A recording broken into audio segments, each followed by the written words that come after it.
ओम शांति। 18 नवंबर 2023 की मधुर महावाक्य।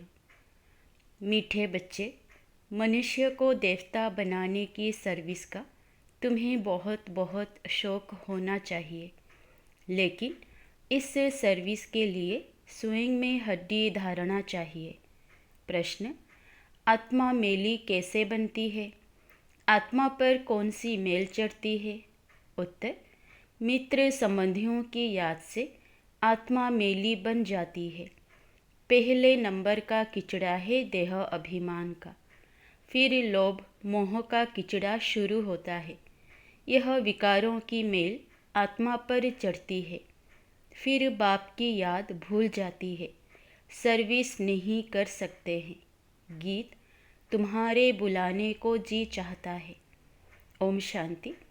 यह गीत बड़ा अच्छा है। बच्चे गारंटी भी करते हैं कि आपका सुन करके फिर यह ज्ञान सुनाने की दिल होती है। याद तो बच्चे करते हैं, यह भी ज़रूर है। कोई याद करते होंगे और मिले भी होंगे। कहा जाता है कोटों में कोई आ करके यह वर्षा लेते हैं। अभी तो बुद्धि बहुत विशाल हो गई है। जरूर 5000 वर्ष पहले भी बाप राजयोग सिखाने आया होगा। पहले पहले तो यह समझाना है कि नॉलेज किसने सुनाई थी, क्योंकि यही बड़ी भूल है। बाप ने समझाया है सर्व शास्त्रमयी शिरोमणि गीता है, भारतवासियों का शास्त्र।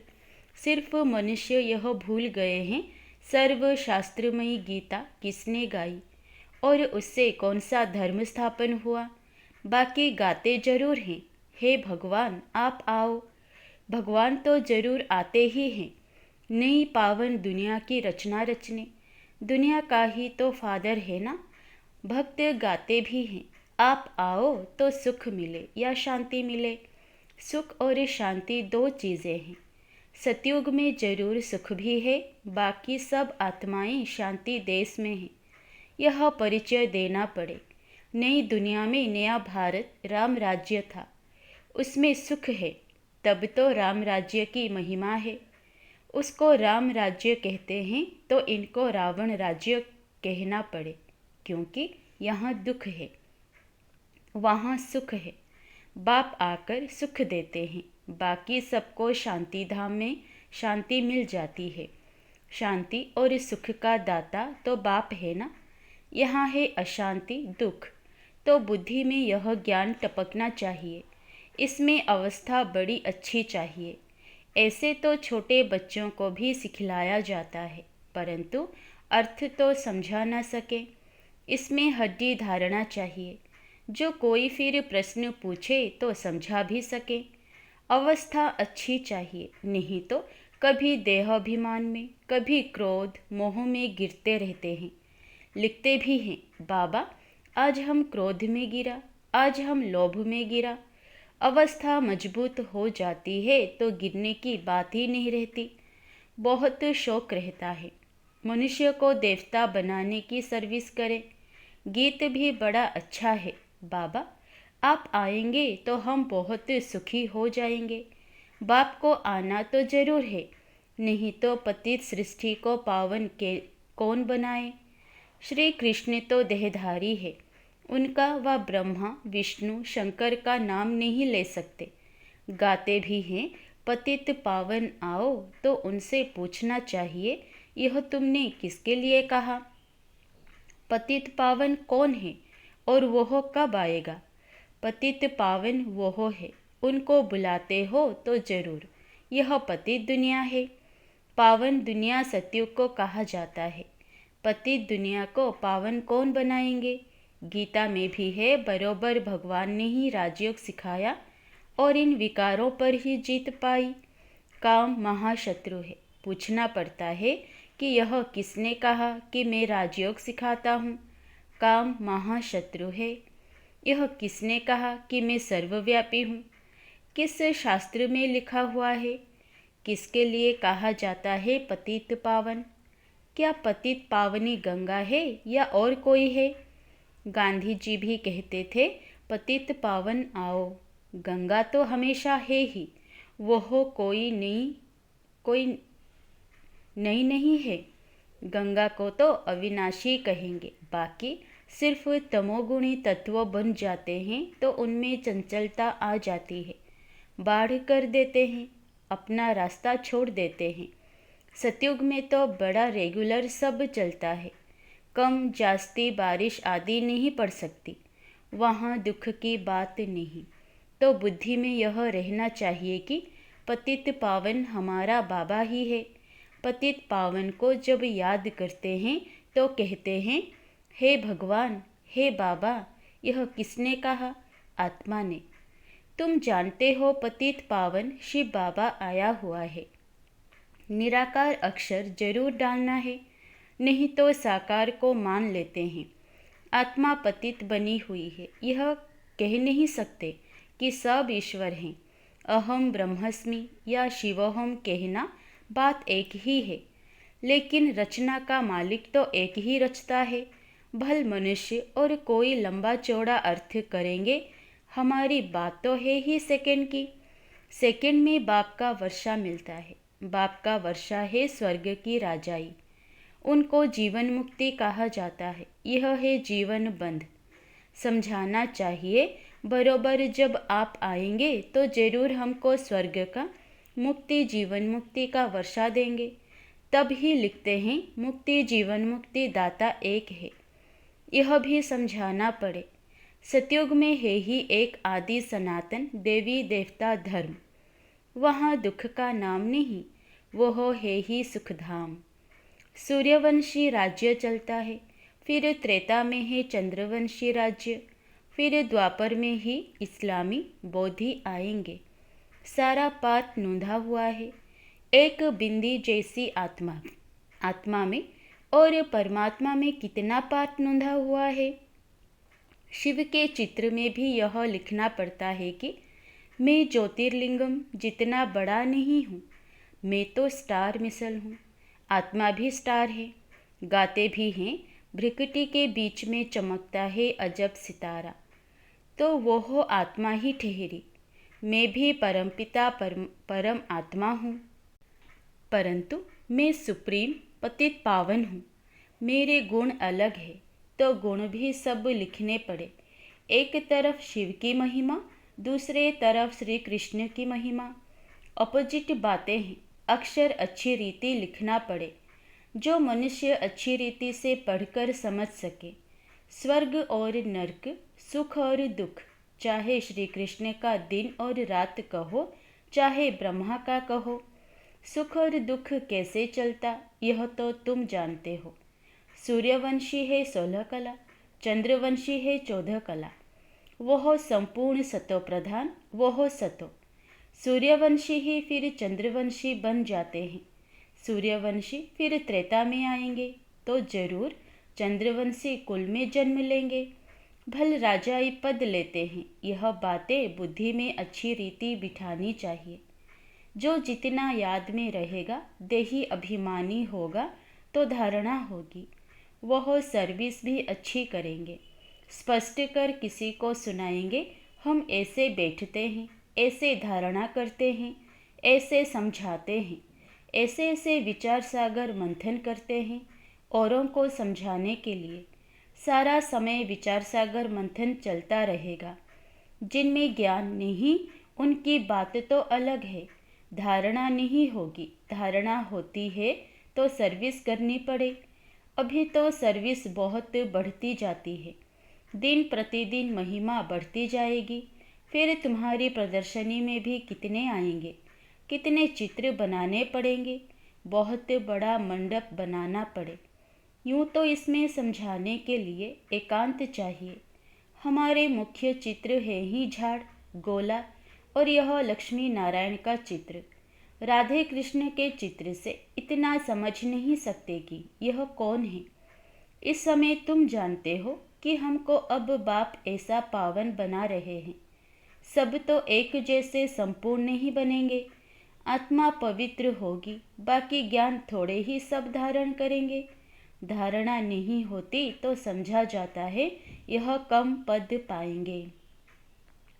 अभी तुम्हारी बुद्धि कितनी तीक्ष्ण हो गई है।